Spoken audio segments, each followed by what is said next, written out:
Hindi mo Panginoon sa kadalaan ko muli akong sa inyong kalagitnaan. 2006 lang ako yung ma-assign na kauna-unahang minister in charge ng buksan ng Panorama Extension. Diyan pa kami noon sa taas. Lagi ko pang nakakausap noon si Mr. Tabar. No? Yung tatay ang matandaan. At mahirap na magpasimula dahil ang gastusin ay halos umaabot ng 12,000. Marami kaming paraan, alam ng mga kapatid na nauna. No? Sa pamamagitan ng support ng mga kapatid, pakikiisa ng mga youth. Then, may iba pang source of income. May tindahan kami ron sa baba. Yung pinakakanto, inilikuan ng jeep na kumikita ng 3,000 sa loob ng isang araw. Then, may itinayo din kaming karate gym dyan sa taas. Kaya, minister in church na ako, instructor pa. Pagdating sa gabi. At the same time, ako po ang Judge Speak Leader at Department Head noon nila, Brother ni Pastor Renan, Senior Bible Student International. At ako yung nagagalak at nagpapasalamat sa Panginoon sa 2 taon kong pangangasiwa sa Panorama Extension ay hindi ako makapaniwala sa ginawa ng Diyos sa amin. Maraming bagong kapatid, hindi ko sila kilala, ang iba, pero tiyak kilala ako ng nauna. Ang edad ko pa lang noon ay 26. Ako ngayon ay 32.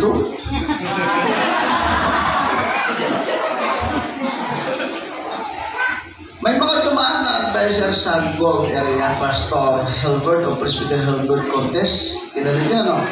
Na ngayon ay area coordinator ng Berea. Pastor Rodel Miambao from Tumana Extension. Gold area din. At ngayon ay area coordinator din ng Bicol Region. Pagkatapos ko mag-panorama, ay nagtumana ako 2009. After ng almost 2 months ng pangasiwa sa Tumana ay naging violet area advisor pa ako ng 2009 to 2012. 2012 ay na-assign ako sa Oriental Mindoro. At sa ngayon nga po ay nabiyaan na maging area coordinator ng Kitchener area. Pag aking pasisimulan ang aking ministeryo, dito talaga nagpasimula ang ministeryo sa Panorama Extension. Kilala ko ng mga kapatid na napakapait na minister in charge noon. Praise the Lord. Hindi ako marunong magalit. Alam ng mga kapatid na. Ang Payid family, Season family, alam nilang ako yung napakabait na minister in church.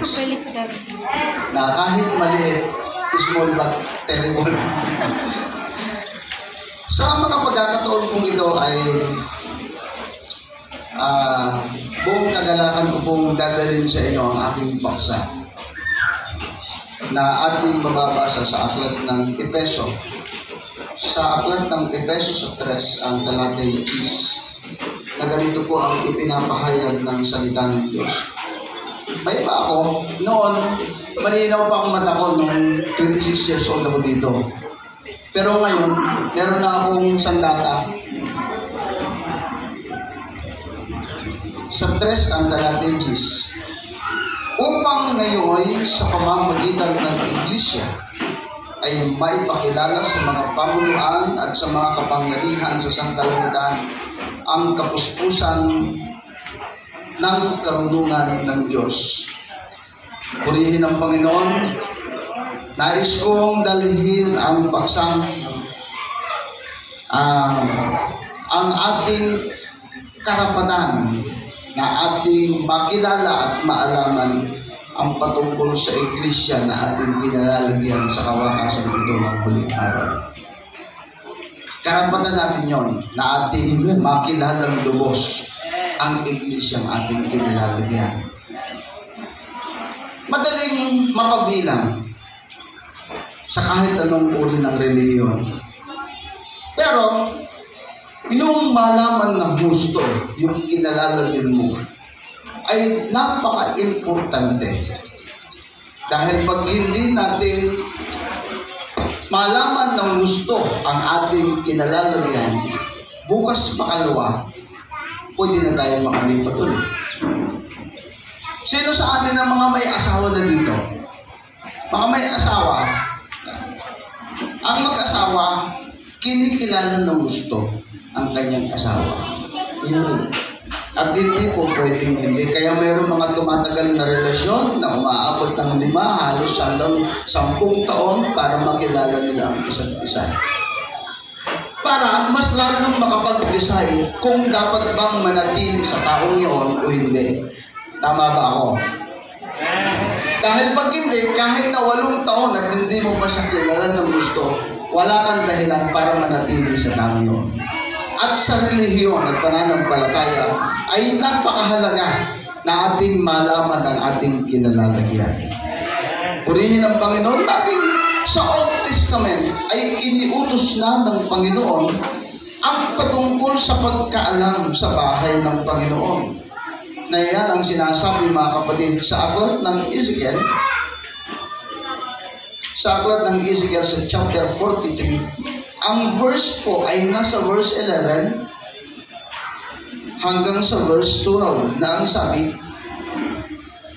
ipakilala mo sa kanila ang anyo ng bahay at pagkaanyo niyon at ang mga labasan niyon at ang mga pasukan niyon at lahat ng mga anyo niyon at ang lahat ng mga alituntunin niyon at lahat ng anyo niyon at lahat ng kautusan niyon at iyong isulat niyon sa kanilang paningin upang kanilang maingatan ang buong anyo niyon at ang lahat ng mga alituntunin niyon at kanilang isagawa. Ito ang kautusan tungkol sa bahay, ang taluntok ng bundok sa buong hanggan niyon sa palikot ay magiging kabanal-banalan. Narito, ito ang kautusan tungkol sa bahay. Kaya sabi, ipakilala mo sa kanila ang anyo ng bahay. Ibig sabihin mga kapatid, maging sa Old Testament, iniutos na ng Panginoon na dapat ipakilala ang patungkol sa bahay. Amen. At hanggang sa New Testament ay iniutos din ng Panginoon na sabi, ipakilala mo sa mga pamunuan ang patungkol sa bahay. Ano yung bahay? Sa 3:15 ng 1 Timothy, ang bahay ay walang iba kundi ang iglesia ng Panginoon. Ibig sabihin, ang iglesia ng Panginoon ay dapat maipakilala. Praise the Lord! Praise the Lord! Nakikinig po ba kayo? Amen! Huwag po kayo mag-alala, saglit lang po ito. Mga 15 minutes. Anong oras na? 15 minutes. Tama, 11 na eh. 15 minutes before 12. Praise the Lord!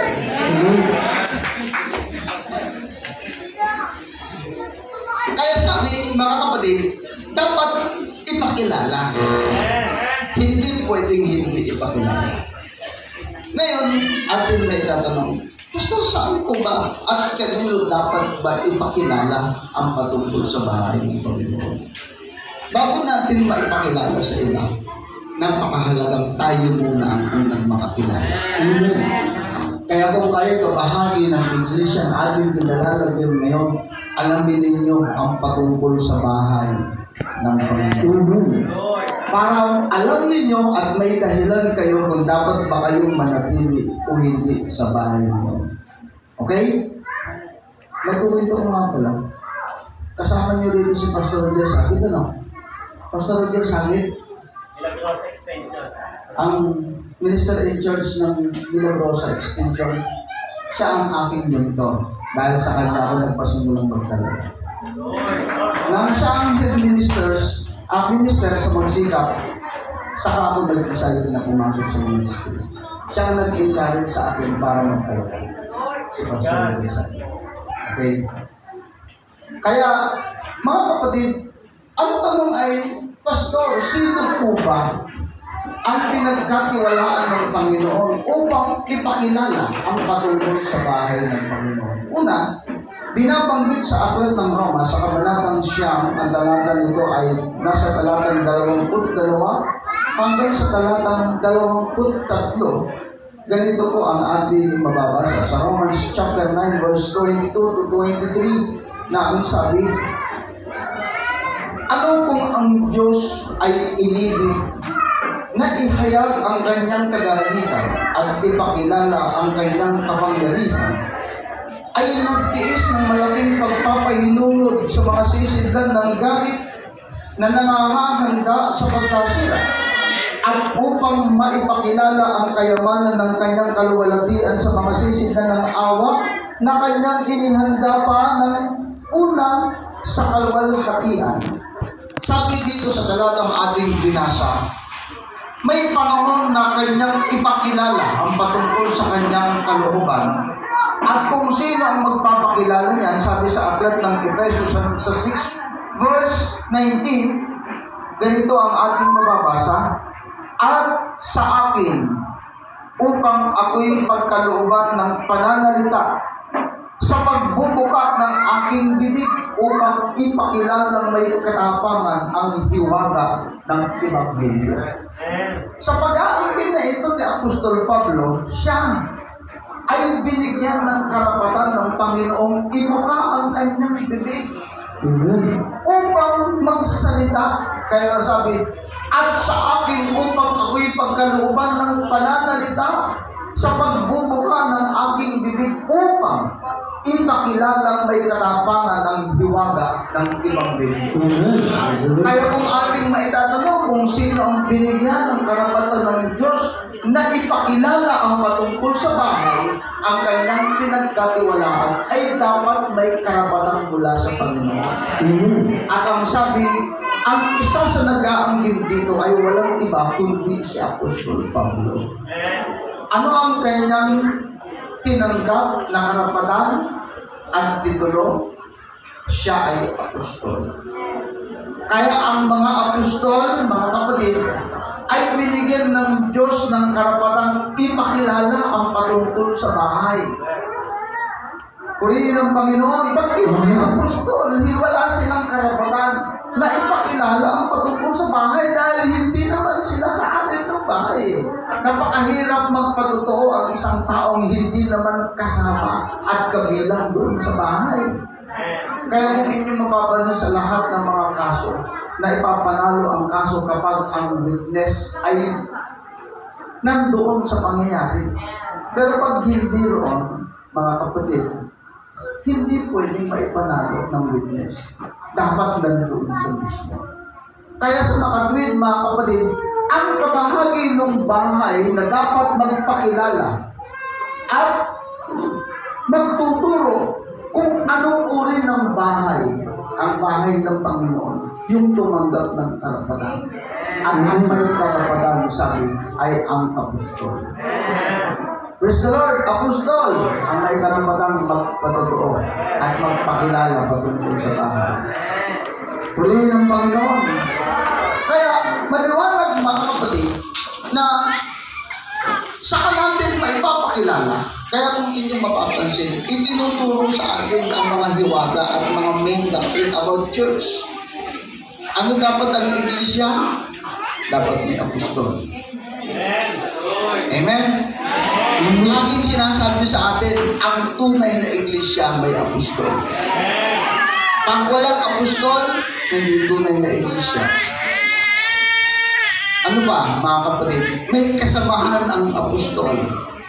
Sa 4:11 to 12 na aklat ng Ephesians, mga kapatid, nandyan ang propeta, pastor, evangelista, guro.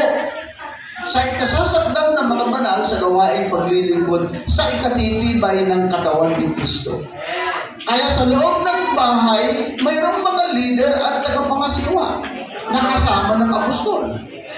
Praise the Lord! Mga kapatid, ang dapat ipakilala daw patungkol sa iglesia, ang iglesia, una-una, dapat mayroong mga tagapangasiwa at tumanggap ng karapatan ang tagapangasiwa mula sa Panginoon. Ano pa ang dapat ipakilala patungkol sa iglesia? Ang sabi mga kapatid, yung form and passion of the house.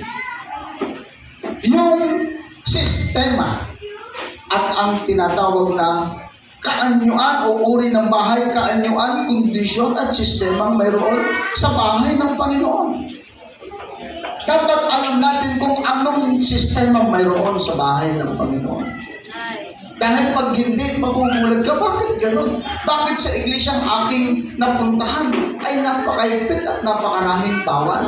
Dapat alamin mo yung sistemang mayroon sa loob ng bahay ng Panginoon.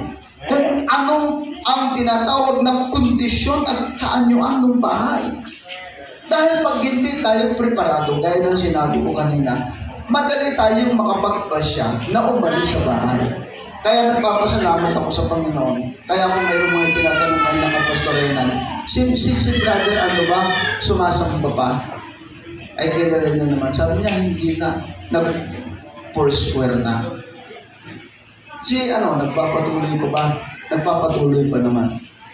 May mga kapatid, nakilala ko, nagpapatuloy pa ba? Nagpapatuloy pa naman. Pero, mga kapatid, ito ang dapat natin maalaman. Dapat alamin natin ang kondisyon at sistema kung anong mayroon sa bahay. Amen. Itong aking sinasabi mga kapatid ay makatutulong siguro ng kaunti para lalo tayong makapanatili at makapagpatuloy sa gawain ng Panginoon. Dati walang kapatid sa rancho. No? Ngayon may mga kapatid na taga-rancho. Amen. Ang mga kapatid na giver. Ang kayang ibigay ng mga kapatid sa time ko ay ang kanilang sarili, ang kanilang maliit na kakaunti na kakaya ng mayroon sila. Kasi wala pa nung mga kapatid na masasabi talagang mayroong kakaya ng sumuporta sa financial. Pero ngayon, meron na. Basta Lord, bumili ng aircon. Pagkatawag sa pastor, kung lalagyan ng aircon, pag sabi ng pastor, na sige, bilhan ng aircon. Yung kapatid, bumili agad ng aircon. No, wala yan. No? Walang ganyan. At yan talaga yung mayroong lubos na pagkaunawa sa tinatawag na sistema at kondisyon ng iglesia. Praise the Lord! Ngayon, mga kapatid, sa tinatawag na kondisyon ng iglesia, ating alamin ang tinatawag na natural condition of the church. Ang natural na kondisyon ng iglesia, sabing matibay, hindi pagnanaigan ng hadis. Yan ang kalakip ng ipinanukala ng Panginoon ang pagtatayo ang patungkol sa church sa aklat ng Matthew chapter 16 verse 18 na ang sabi ay ganito.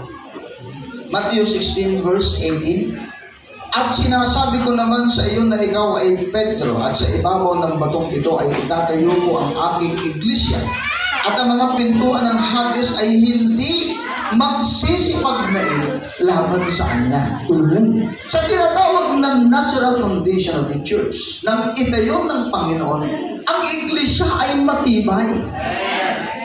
At kahit ang pintuan ng Hades ay hindi magnanay laban sa iglesia. Marami ng mga tao ang gumawa ng aksyon para sirain ang church sa pangunguna ng mahal na apostol. Pero isang napakalaking biyaya ng Diyos na ang iglesia sa panahon ito ay patuloy na pinalalago at pinalalago. Sa Oriental Mindoro, mga kapatid, may bagong building rice mill at nagpipintong magbukas itong 2022. ang rice mill natin sa Oriental Mindoro pag maging operational ay pwedeng makapag-provide ng Class A na klase ng bigas. Biyaya ng Panginoon. At napakamura lang ang pagkabili ng rice mill. Kasama ng lote, almost 37 million na nabili ng Diyos. Bawang bili. At hindi lang yun, mga kapatid, nagpapatuloy ang paglaki ng iglesia. Bakit? Sapagkat ang iglesia na ay sinasabing mayroong tinatawag na lakit ng kapangyarihan ng Diyos na ang iglesia ay matibay.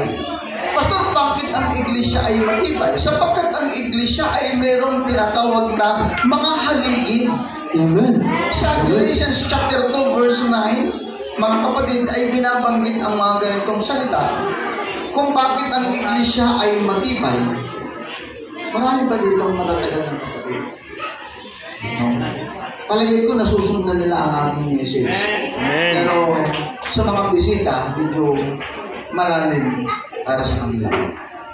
Sa aklat ng Galatia, sa kabanatang 2, ang talatay 9 na ang sabi, at nang makita nila ang biyayang sa akin ay ipinagkaloob, ang mga kanang kamay ng pakikisama ay ibinigay sa akin at kay Bernabe, ni Santiago at ni Sipas at ni Juan, sila ng mga inaring haligi upang kami ay magsiparoon sa mga hinggil at sila'y sa pagtutuloy.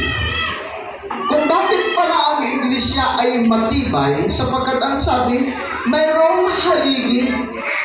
Anumang bahay na itinayo na walang haligi, hindi nagiging matibay. Pero salamat sa Panginoon, sapagkat ang iglesia ating kinalalagyan, kung bakit pala matibay, may haligi. At kung sino ang haligi, mga kapatid, mga apostol. Simula sa unang pagpupuyat hanggang sa ika-4 na pagpupuyat, ang apostol ang itinuturing na siyang haligi ng iglesia. Kaya matibay ang iglesia. Praise the Lord! Ngayon, mga kapatid, sa tinatawag na pasyon ng bahay o yung tinatawag na kondisyon or yung kaugalian meron sa bahay, sinasabi sa aklat ng unang Timoteo, sa kabanatang 3, ang talata nito ay nasa talatang 15, na ang sabi ay ganito, 3 verse 15, ngunit kung ako'y magluwag ng mahabang panahon ay upang maalaman mo kung paano ang dapat sa mga tao na ugaliin nila sa bahay ng Diyos na siyang iglesia ng Diyos na buhay, haligi at suhay ng katotohanan. Mayroong tinatawag na sariling pasyon. Ang church, mayroong sariling kaugalian, mayroon ng iglesia. Kaya kung tayo ay mayroong dating ugali na makasanlibutan, pag tayo kami ng nasa bahay ng Panginoon, dapat ating sundan kung anong kaugalian ang iglesia na itinayo ng Panginoon. Kaya dati, no, tayo ay palang mo. Diba? Pangit ang ugali.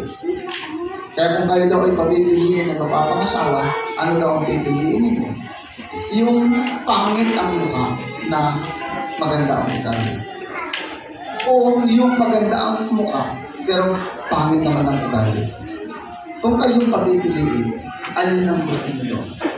Yung pangit ang mukha na maganda ang ugali? Sige nga. O yung maganda ang mukha na pangit ang ugali? Pangit.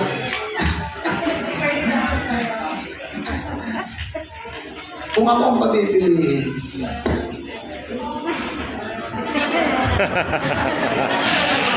maganda na maganda ang ugali.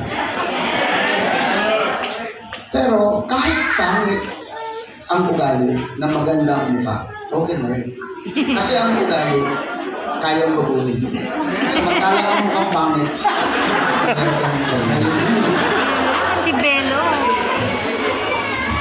diba? Yung pangit na mukha, mahirap baguhin eh. Una. May maraming kaparaanan sa sanlibutan para mabago ang mukha, pero maraming nabibigo. Kaya ako, wala na akong planong baguhin ng mukha. Baka gumastos na ako eh. Dito pa ako noon, gumagamit na ako ng papaya eh. Hanggang ngayon, wala ako. Bigyan ako ng kapatid ko nung ano pa yung hindi, bukod sa papaya yung ano pa dati, yung glota. May sabon na gano'n eh. Pero lahat ng yun, mga kapatid, hanggang ngayon, wala pa rin kwenta. Mahirap pabuhin. Meron akong sekretong sasabihin sa inyo kung paano manatiling bata. Pamukha. Tinan niyo.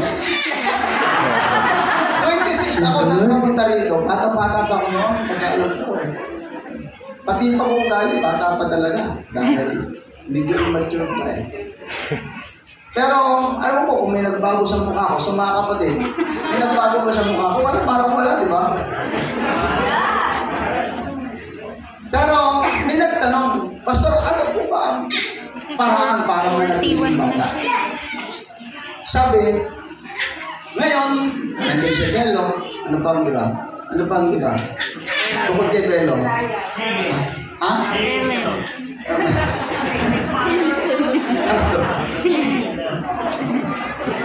Pero mahirap pagpabata talaga ng mukha. Pero sa presyong 29 pesos, pwede ka nang maging bata. Paano po yun? Hindi sa punyon. Dulan. Hindi rin herbal yun. Bumili lang kayo ng chupon.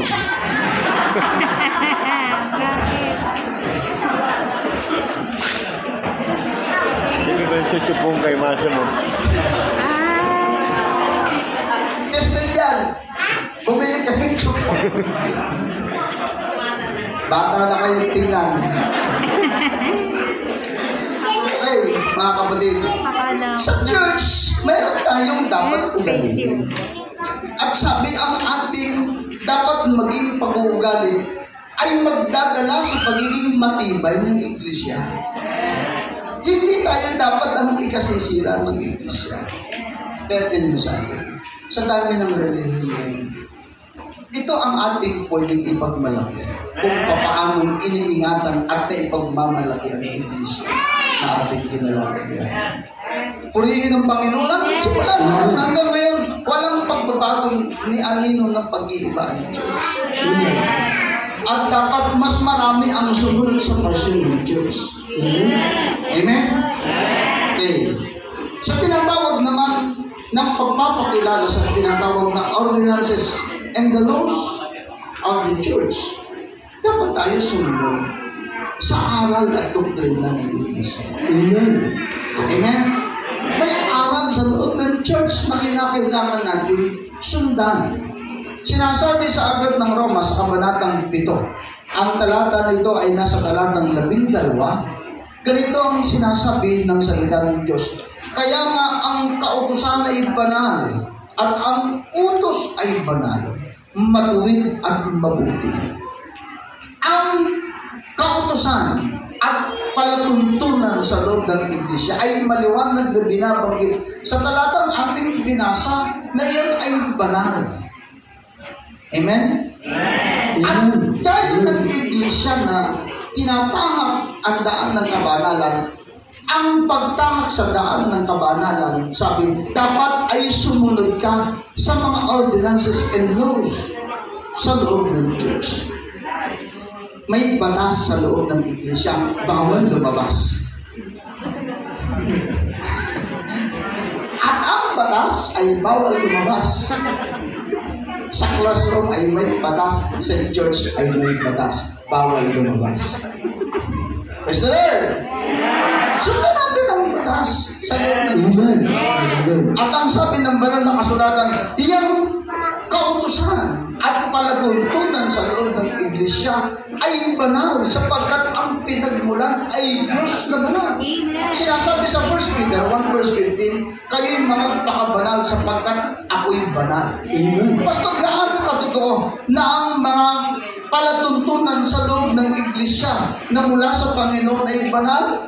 Sabi sa aklat ng Juan sa 17 at talata 17, pakabanalin mo sila sa katotohanan, ang salita mo'y katotohanan. Amen. pakabalin mo sila sa katotohanan, ang salita ng katotohanan. Kaya ang salita ng Panginoon na ibinigay ng Diyos sa kanyang mga leader sa loob ng church, mga kapatid, ay mula sa Panginoon na banal. At ang sabi, mga kapatid, kapag naipakilala natin ang iglesia na ating kinalalagyan gaya ng pagpapakilala ng sugo ng Diyos sa kawakasan ng muling araw, sabi, iniingatan natin ang anyo ng bahay na ating kinalalagyan. Pag ang angkan ninyo'y matatalino, napakahirap naman na may lumitaw na hindi matalino. Naalala ba ninyo nang magpakamatay ang anak ni Mariang Defensor? Santiago. Diba?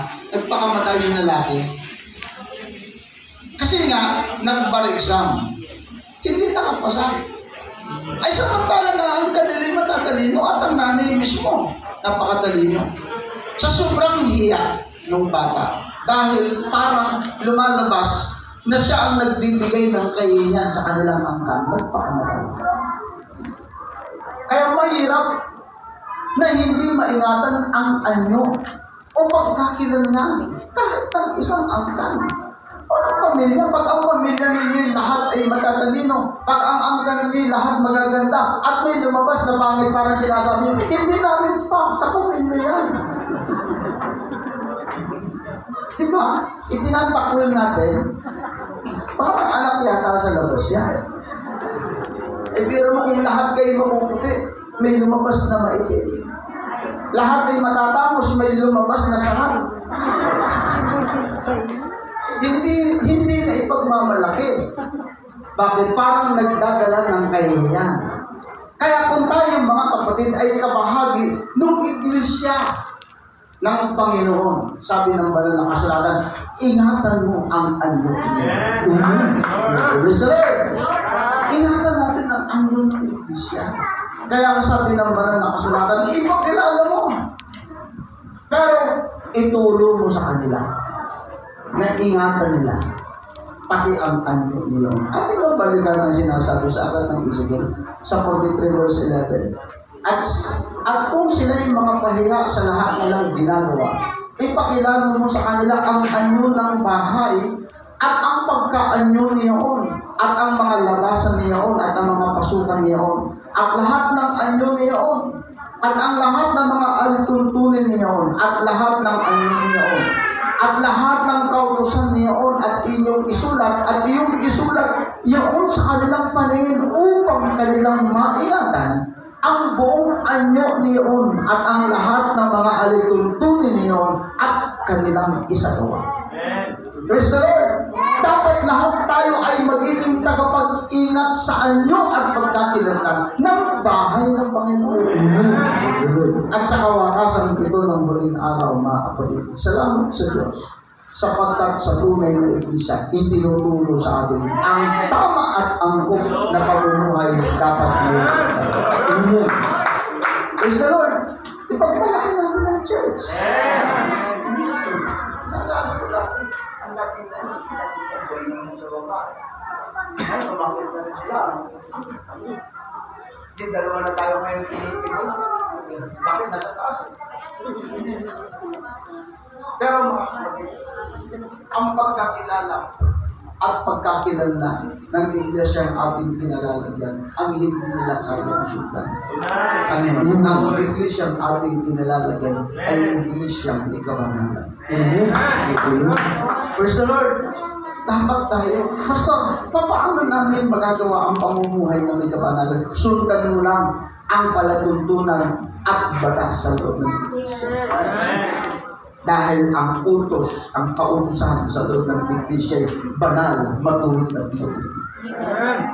Kaya sa atin, kahit sinong maging leader, halimbawa, si Pastor Rena, siya ang ating leader sa lugar na ito. Sunod tayo. Amen? Wala yan sa galing. Marami magagaling sa sanlibutan. Marami sa atin ang parang ang laging patayan ay ang galing. Kahit magaling, mga kapatid, pag hindi yan nilakipan ng biyaya ng Diyos, hindi yan nagiging magaling sa harapan. Sa atin, mga kapatid, mga pinauubra, Hindi talaga magaling. Pero sa harap ng Diyos, pinagagaling siya. Amen. Purihin ang Panginoon. Sabi ko nga sa inyo, nung ako'y mga siwa nito, 26 years old, wala naman akong kaalam-alam. Bakit? Ang trabaho ko lang sa Occidental Mindoro, magbuhat ng palay. Mason. Yan ang trabaho ko sa Occidental na ako'y magtalaga. Dahil nakapagpatuloy ako ng aking provisionary period sa time ni Pastor Pauline Mendoza. Doon ako tuluyang nahubog. 1999, 2001 kasi ako pumasok sa Weapon School. From 1999, probe na ako ni Pastor Pauline Mendoza. Kilala niyo ba si President Pauline Mendoza? Amen. Ang una sa akin paghihayat, Pastor Roger Sagit, ilang buwan lang. Then, nag-aaral ako sa TESDA. Bumalik ako 1999. Nagpatuloy ako sa pamakan ng Pastor Pauline Mendoza. Kaya mga kapatid, magpasalamat tayo. Nakapahagi tayo ng Iglesia. Yan ang ating kasalap. Amen? Dapat ang ating mga paglilingkod hindi nalilimitahan. Hindi ka naglilingkod dahil gusto mo. Hindi ka naglilingkod dahil ayaw mo o ayaw mo doon, ayaw mo kung kanino. Naglilingkod ka dahil may gusto mo yung kaparaanan doon sa ganong klase ng religion. Hindi. Dapat ang ating paglilingkod ay dahil alam natin na dahil tinawag ng Panginoon. Praise the Lord! Kaya dapat ang ating paglilingkod may kagalakan, may kasalanan, may pagkatapat. May pagkatapat. May mga tao, may mga kapatid na talagang hindi nanghihinayang. Kahit ano ang mawala sa kanila. Naalala ko tuloy yung kapatid sa Bohol, no? Yung kapatid sa Bohol na ngayon ay nasa Bagyo. Anong salita ng kapatid? Ipaghahanap buhay ko ang Iglesia. Hanggang ngayon, ang kapatid nagpapatayo ng bahay sa bahan. Nagpatayo ng bahay sa bahan, binilan pa ng sasakyan, pati yung pastor na para may magamit sa church. Pagdating ng pastor, kumpleto na ang gamit, may sound lahat, may magagamit na. Wala nang hahanapin pa yung pastor. Yang nagpatayo ng bahay sa bahan sa sukat. Pinili ng kapatid yung lupa, yung lote, nagpatayo ng building. Yung pastor, may allowance, may rep, pagbukas ng rep, kumpleto na ang gamit. Lahat ng pwedeng kainin, mayroon. Diyan kami naiingkit eh. Bakit? Sa amin kasi sa Mindoro, walang pang convert na milyonaryo. Kailan kaya kami magkakaroon ng milyonaryo? Gusto ng kapatid magbigay. Ang problema nga eh, walang pambili mong ibibigay. Kaya, di ba ang Diyos naman eh, mapagbigay. Hindi namin alam kung kailan masusundan ang aming pagpunta sa dahon ito. Pero ako ay nagagalak at nagpapasalamat sa Panginoon dahil nakita ko kayo. Maraming nakapagpapatuloy. Nanginiyong ko ang Panorama Extension ay merong 60 to 70 members. Pero ngayon ay almost 200 members meron na ang Panorama Extension. Ang Milagrosa dito yung dati. Ang Maria Corazon, ang Champa, ano ba? Villa Corazon, dito yung lahat eh, dumatalo. Pero ngayon, may kanya-kanya ng gawain sila. Hindi na sila pwede dito. Bakit? Sensitive. Kaya dapat talaga ang upang mayroon ng bahay sa bahan talaga na malaki. Pinalago ng Panginoon. Ilang taon na? Simula nang itayo ito, from 2006. 2006, ano na ngayon? 2021? 15 years. Ilang taon na? 15 years? 15 years, malaki na ang itinak ko talaga. Malayo na ang itinak ko ng Diyos sa dahon ito. At ako'y nagagalak at nagpapasalamat sa Panginoon na talagang kayong pinalalago niyo. Sana, lalo pa kayong palaguin, lalo pa kayong mapagtibayan ng Panginoon sa pagbilang ko. Pasakot tayo sa mga tagapamasiwa sa loob ng Iglesia, kay Pastor Renan, kay Pastor Jonah, lalo nung ipailalim ang sarili para sa mas lalong pagsunod pa sa ikasuntulong na gawain ng Panginoon. Ano man ang sistema at programa ngayon sa Iglesia, ibigay natin ang ating sarili. Amen. Sabi nga, yung ating kanang kamay ng pakikisama ay ating ibigay sa kanila. At habang ating ibinibigay ang ating kamay ng pakikisama, hindi kayo magtatapos sa 200. Magtatapos tayo ng 1,000. Praise the Lord. Nang ako ay madalas sa Oriental Mindoro, sa farm talaga ako. Galing ako sa pagiging advisor ng Violet, dinala ako sa Oriental Mindoro, 2012, farm. Ang farm, na doon ako naging tagapangasiwa, napakaliit lang, 108 hectare yung lupa ng church. At sa biyaya ng Panginoon, naging lokal. At ang problema namin ay laging binabaha. Ang baha sa amin ay hindi pangkaraniwan. Ngayon lang kami nakaligtas itong bahang ito. Tuwing December yan, hindi nawawala yan. Pero ngayong December siguro matatapos ang taong ito na kami makakalagpas sa baha. Kaya lang kawawa naman ang mga kapatid natin sa ibang lugar na nasa lugar. Pero ang baha sa amin lampas tao. Pag si Pastor Reyna nang tatayo, hindi lalampas sa kanya. Kung bakit ko nalampas tao, dahil lampas sa akin. Eh pag si Pastor Reyna, hindi niya pwede sabihin lampas tao. Kasi mas mataas yan. Pero lampas tao talaga. Grabe. Matindi ang baha. Ngayon, iyayin ng Panginoon na mabili ang lote sa tabing highway. Sa National Road, nang mabili ang rice mill, hindi na kami binabaha. Amen. Kaya nandoon kami ngayon sa rice mill. Dahil doon ay napakataas. At biyaya ng Panginoon, may itinatayong bahay sambahan sa saan ngayon ba? Yung sa atin? Barangay 12? O sakit ng Biga, ng Barangay Biga. Yun ang pinaka-main church, yung aming itinatayo.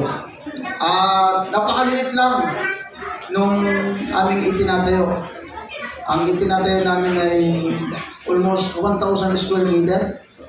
50 meters ang haba, 25 meters ang luwang.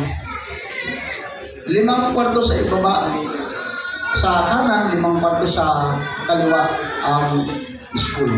Kaya may 10. Pero ang total capacity, mga kapatid, seating capacity ay almost 2,000 seating capacity. Magiging capacity ng bahay simbahan. At loobin ng Panginoon, mga kapatid, na sana may sagawa namin at matapos ang construction sa ikaluluwan natin ng Panginoon. Amen. Kaya, marami akong gustong sabihin pero gusto ko nang tapusin. Sana, loobin ng Panginoon na kayong lahat ay ipagmalaki ang church. Pagmalaki ang church. Pag naipagmalaki natin ang church, yan ang ating goal. Kasabay ng inyong paghihinga sa bahay ng Panginoon. Tayong lahat ay mag-isitayo.